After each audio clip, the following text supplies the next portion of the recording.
तरीके इंसाफ के खिलाफ केस खत्म होते तो पाकिस्तानी हुकूमत अदालतों पर तनकीद किया करती। 1 जुलाई को सुप्रीम कोर्ट ने फैसला दिया कि ट्रंप को अपने दौरे सदारत में सरकारी कामों के लिए इस्तिस्ना हासिल था। अमरीकी सुप्रीम कोर्ट के इस फैसले पर अमरीकी सदर बाइडन ने भी तनकीद की। पाकिस्तानी सुप्रीम कोर्ट के हवाले से भी मुख्तलिफ इकदाम सामने आ रहे हैं।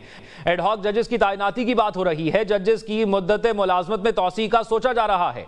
अमरीकी सदर बाइडन भी सुप्रीम कोर्ट में तब्दीलियों की मनसूबाबंदी कर रहे हैं, जिसमें अमरीकी सुप्रीम कोर्ट के जजेस के लिए मयाद की हद और नया ज़ाब्ता इखलाक तय किया जा रहा है। बानी तहरीक इंसाफ के मुकाबले में मुस्लिम लीग नून के कायद नवाज शरीफ थे, लेकिन उन्होंने वज़ारत उज़्मा का हलफ न उठाया। ट्रंप के मुकाबले पर भी जो बाइडन है और सदारती इलेक्शन से उनकी दस्तबरदारी की बातें हो रही हैं। डोनाल्ड ट्रंप को इंतखाबी नताइज पसंद न आए तो उन्होंने हामियों से कहकर कांग्रेस की इमारत पर हमला करा दिया था। बानी तहरीक इंसाफ को भी 2013 के इंतखाबी नताइज पसंद न आए थे तो उन्होंने पार्लियामेंट की इमारत पर हमला करा दिया था। बानी तहरीक इंसाफ भी अपने सियासी मुखालिफिन का मजाक उड़ाया करते थे, उन्हें जेलों में डालने की धमकियां दिया करते थे और अमेरिका के साबिक सदर ट्रंप भी ऐसा ही करते हैं। बानी चेयरमैन तहरीक इंसाफ के साथी भी कहते थे कि अगर उनके खिलाफ कार्रवाई हुई तो सड़कों पर एहतजाज होगा। ट्रंप के साथी भी यही धमकियां दिया करते थे।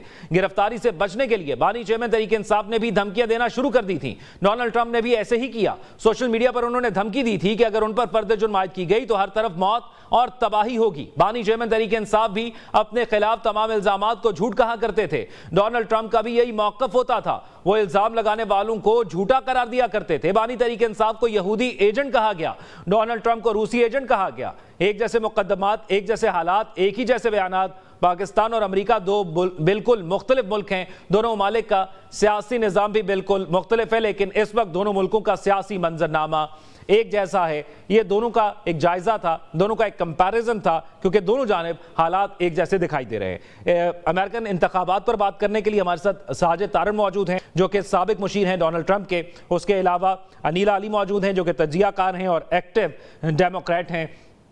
दोनों से इस मामले पर गुफ्तगू करेंगे। सबसे पहले साजिद तारड़ साहब, आपकी जानिब आऊंगा। ये फरमाइएगा कि इस वक्त हालात कैसे जा रहे हैं, क्योंकि जो डोनाल्ड ट्रंप साहब पर एक हमला हुआ था उसके बाद से सिक्योरिटी खदशात पेश आ गए, तो क्या इंतखाबी सियासत को किसी तरह मुतासिर किया? मुख्तसर बताइएगा। देखिए, एक तो मैं अर्ज ये करना चाहूंगा कि सबसे बड़ी जो इस वक्त इंटरनेशनल क्राइसिस है वो अथॉरिटेरियनिज्म का राइज है। एस्टेब्लिशमेंट हर कंट्री के अंदर जो है वो ताकतवर होती जा रही है और उसके डेमोक्रेसी के मुख्तलिफ किस्म के चैलेंजेस हैं। देयर आर फ्यू सिमिलैरिटीज, लेकिन बहुत बड़ा एक गैप है, डिफरेंस है। लेकिन इस वक्त हालात अगर देखे जाए, मैं अगर सम अप उनको करूं तो एक first world country, super world, जो कि हमेशा ये कहता है कि we are the holder of the freedom, free world को हम लीड कर रहे हैं, वहां एक उनके साबिक सदर हैं, उनको 130 यार्ड से निशाना बनाया जाता है। फिर जो स्नाइपर है उसको 3 मिनट के लिए उसको परमिशन नहीं दी जाती, उसको एलिमिनेट करने। बिल्कुल, ये तफसीलात हैं, हम चाहेंगे कि मुख्तसरन बताइएगा ताकि बहुत से सवालात हैं उन सब के जवाब आ जाएंगे। बताइएगा इस वक्त इंतखाबी सियासत कैसी चल रही है? इंतखाबी सियासत ये है कि इस वक्त अभी जो लेटेस्ट खबर आ रही है कि बाइडन साहब चंद घंटों के अंदर अपना इलेक्शन से बाहर निकलने का ऐलान करेंगे। और यहाँ पे ये भी मैं बताना चाहूंगा कि बाइडन साहब तो उनको तो खुद पता नहीं है वो क्या कर रहे हैं। पिछले 12 साल से तो ओबामा कंट्री को चला रहे हैं। तो दर हकीकत ये एक पूरा ड्रामा है, पूरा एक कवर अप है, एक सारा सिलसिला है, एक सिस्टम है, एक पूरी मशीनरी है जो काम कर रही है। और anti democracy, not only democracy है, एंटी अमेरिका है एट द सेम टाइम। पहली दफा 4 जुलाई को देखा गया है कि अमेरिका के झंडे जलाए गए हैं। और जिस तरीके से इस वक्त आप देख रहे हैं कि America is standing at the corner of the third world war, और सबके सब जो है ठीक है। अच्छा, ये आप एक बड़ी बात कर रहे हैं कि चंद ही घंटों के अंदर जो है वो जो बाइडन जो है वो दस्तबरदारी का ऐलान करने जा रहे हैं। मैं अनीला अली साहिबा को जो है वो गुफ्तगू में शामिल करता हूं। अनीला साहिबा, ये फरमाइएगा, नैन्सी पेलोसी की जो बाइडन से गुफ्तगू हुई पिछले हफ्ते, और उसमें नैन्सी पेलोसी ने जो बाइडन को बताया कि आपकी मकबूलियत जो है वो इस कदर ज्यादा नहीं रही, तो आप इस पर सोच विचार करें। तो क्या सोच रहे हैं जो बाइडन के वो दस्तबरदारी का ऐलान कर दें? जी, जब नैन्सी पेलोसी ने उनसे बात की तो सारे डेमोक्रेट समझ गए थे, क्योंकि वो एक एलीट पावर ब्रोकर हैं डेमोक्रेटिक पार्टी में। और उसके अलावा अभी आपने सुना होगा कि एडम शिफ, जो कि लीडिंग डेमोक्रेट हैं, उन्होंने भी ये स्टेटमेंट दे दिया था कि बाइडन को स्टेप डाउन करना चाहिए। उसके अलावा आपको पता है सेनेटर चक शूमर, जो बहुत लॉयल हैं बाइडन के, उन्होंने भी उनसे बात की। और इस वक्त मैंने भी यही सुना है कि चंद घंटों में वो अनाउंस करेंगे। और ये प्रेशर ऑफ कोर्स ओबामा से भी आया है। और उसके अलावा आपने सुना होगा कि बड़े डोनर जो हैं जॉर्ज क्लूनी, उन्होंने भी इसमें पॉलिटिकल अरीना में जंप कर लिया और स्टार्ट कर दिया। और ये सब कहते हैं कि ओबामा ने क्लूनी को कहा कि तुम ये अपना स्टेटमेंट दो, बिकॉज वो ही इज अ एक्टर। और उससे ये सारी बात शुरू हुई है।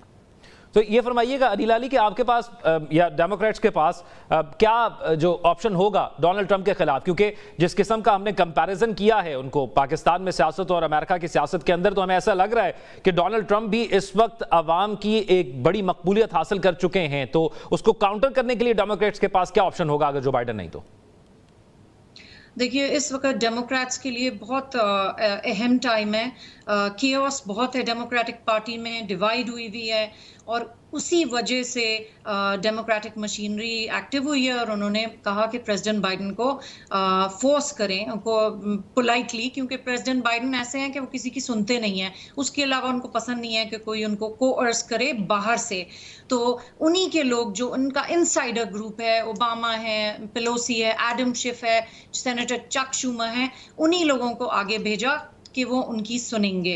सो डेमोक्रेट्स इस वक्त बटे हुए हैं, तितर बितर हो गए हैं। क्योंकि एक तो फार लेफ्ट है जो कि जिसने पार्टी को बहुत हार्म किया है, जिसको हम कहते हैं स्क्वाड, जो कि बिल्कुल ही सोशलिज्म की तरफ है। अमेरिकन को सोशलिज्म नहीं चाहिए, मार्क्सिज्म नहीं चाहिए, वो चाहते हैं मिडिल में रहें। और जो सारे वोट्स आते हैं और डोनेशंस आते हैं डेमोक्रेटिक पार्टी को, मिडिल, ठीक है, यानी कलेक्टिवली तौर पर इन तमाम चीजों को सोचना होगा। मैं साहिद तारिक साहब आपसे जानना चाहूंगा, क्योंकि अगर डोनाल्ड ट्रंप साहब आते हैं तो ये हमने जो कंपैरिजन किया इसकी बुनियाद पर भी, और पाकिस्तान के अंदर बहुत से ऐसे लोग हैं जो ये पेशन गोइयां करें कि अगर डोनाल्ड ट्रंप आए तो फिर जो पाकिस्तान के साथ रवाबित है उसमें बानी चेयरमैन के हवाले से रिहाई में अहम किरदार अदा करेंगे। तो क्या ऐसा ऑप्शन मौजूद होगा या ऐसा होने जाएगा?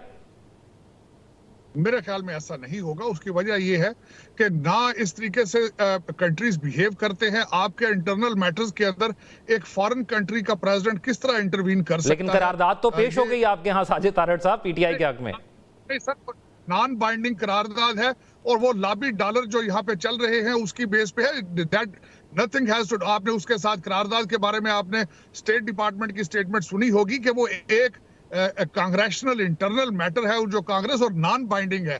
और उसमें मैंने उसको करारदाद को बिल्कुल पढ़ा था, उसके अंदर लिखा था कि डेमोक्रेटिक वैल्यू और ह्यूमन राइट्स के बारे में। उसमें बिल्कुल ये नहीं लिखा गया था कि इमरान खान को सारे केसेस खत्म करके जेल से बाहर निकाल लिया जाए।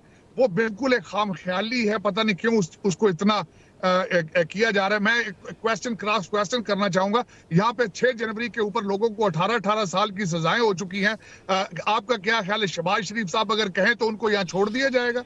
ये किस तरह? This is not how the countries और सुपर पावर्स एक दूसरे के इंटरनल मैटर्स में इंटरफेयर जो है वो नहीं करती कंट्रीज। लेकिन अनिला अली साहिबा, वजीर दिफा है ख्वाजा आसिफ साहब पाकिस्तान के, उनकी जानिब से आज बयान दिया गया है कि अमेरिकन निज़ाम पाकिस्तान तहरीक इंसाफ को सपोर्ट कर रहा है। तो आप क्या समझती हैं?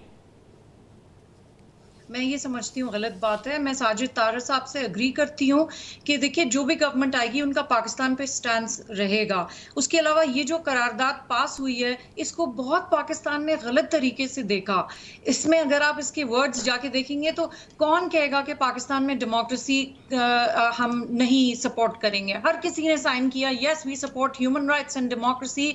उसमें कोई ऐसी चीज नहीं है। अमेरिका कर ही नहीं सकता है कि किसी अमेरिका बिल्कुल नहीं कर सकता। लेकिन अनिला अली साहिबा, एक स्टेटमेंट है जैसे साजिद तारड़ साहब ने फरमाया, आप फरमा रही हैं, और एक स्टेटमेंट है पाकिस्तान के वजीर दिफा की जो कि इस वक्त सिटिंग वजीर दिफा है। तो इसको जो है वो रद्द तो नहीं किया जा सकता, कोई ना कोई हकायक तो होंगे। मेरा नहीं ख्याल है कि इसमें ज्यादा सब्सटेंस है, क्योंकि मेरी दोनों पॉलिटिकल पार्टीज से रिप्रेजेंटेटिव से मुलाकात होती है। इनफैक्ट अभी मैं बता नहीं सकती हूँ, किसी ने मुझसे पूछा था कि सेनेटर ने कि पाकिस्तान की पॉलिटिक्स में कौन से अच्छे लोग हैं, कौन अमेरिकन एलाइज हैं। तो इस वक्त कोई ऐसी चीज नहीं है। ठीक है, यहाँ हामी भी होते हैं, मुखालिफ भी होते हैं। साजिद तारड़ साहब, आप क्या समझते हैं ख्वाजा आसिफ साहब की स्टेटमेंट पर?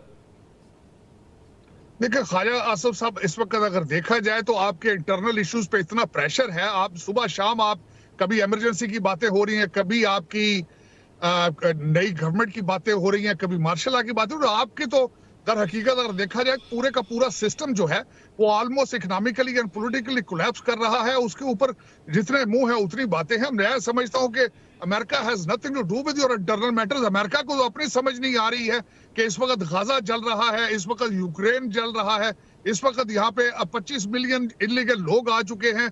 यहाँ हमारा हर शहर अमेरिका के अंदर गाजा बन चुका है, डिफेंडिंग पुलिस चल रही है। यहाँ पे तो अपने जान के लाले पड़े हैं। आप समझते हैं कि यहाँ से उठ के वो जिस तरह साइफर का ड्रामा किया गया, इस तरह एक जाके अमेरिका पाकिस्तान के अंदर जाके चीजों में इंटरफेयर करेगा?